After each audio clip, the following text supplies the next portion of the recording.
چترال میں امن و امان کی صورتحال بہتر بنانے اور دیگر سیکیورٹی اقدامات کے لیے ڈپٹی کمشنر لوور چترال کی صدارت میں ایک امن جرگے کا انعقاد کیا گیا۔ تمام دینی و سیاسی جماعتوں، قاری جمال عبد الناصر کے علاوہ سول سوسائٹی کے افراد، مختلف مکتبہ فکر اور دیگر شعبہ زندگی سے تعلق رکھنے والے افراد نے بڑی تعداد میں شرکت کی۔ تمام سٹیک ہولڈرز کو، جس میں تمام شعبہ ایجاد سے، زندگی سے تعلق رکھنے والے لوگ، جس میں پولیٹیکل پارٹیز، جس میں سول سوسائٹی، جس میں وکلاء، جس میں میڈیا، جس میں سول سوسائٹی کے ایکٹیوسٹ اور بہت سارے جو علاقے کے عمائدین ہیں، ان کو بلا کے ان کے ساتھ ہماری ایک کمیونٹی انگیجمنٹ ہوتی ہے، بات ہو جاتی ہے۔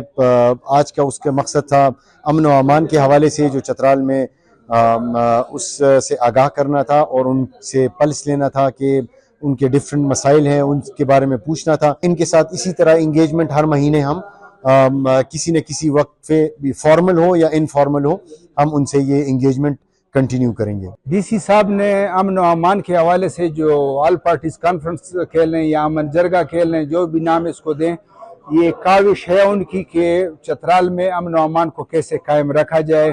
تو اس کے لیے تمام پارٹیوں نے اپنے اپنے رائے اور تجاویز دیں، اس پہ انشاءاللہ کوشش کریں گے کہ تمام وہ اڈاپٹ کی جائیں، اور مقصد اور مطلب ایک ہی ہے کہ چترال کے امن کو برقرار رکھا جائے۔ شرکاء نے اپنے اپنی تقاریر میں ضلع انتظامیہ کی طرف سے اٹھائے گئے اقدامات کی بھرپور انداز میں تعریف کی اور اپنی اپنی تجاویز بھی پیش کیے۔ بارڈر پہ معمور سیکیورٹی فورسز، پولیس، لیویز و دیگر سیکیورٹی ایجنسیز کے اقدامات پر بھرپور اعتماد کا اظہار کیا گیا۔ ڈپٹی کمشنر نے اس طرح کے اقدامات مستقل طور پر کرنے کا اعادہ کیا، جس میں تمام سٹیک ہولڈرز کو شامل کر کے چترال کے مثالی امن کو برقرار رکھنے کے لیے اقدامات اٹھائے جا سکیں۔ پروگرام کے آخر میں بارڈر پہ معمور سیکیورٹی فورسز کے جوانوں ملک میں پرامن ماحول کے لیے اجتماعی دعا بھی کی گئی۔ اشتیاق چترالی، سنو پختونخوا، چترال۔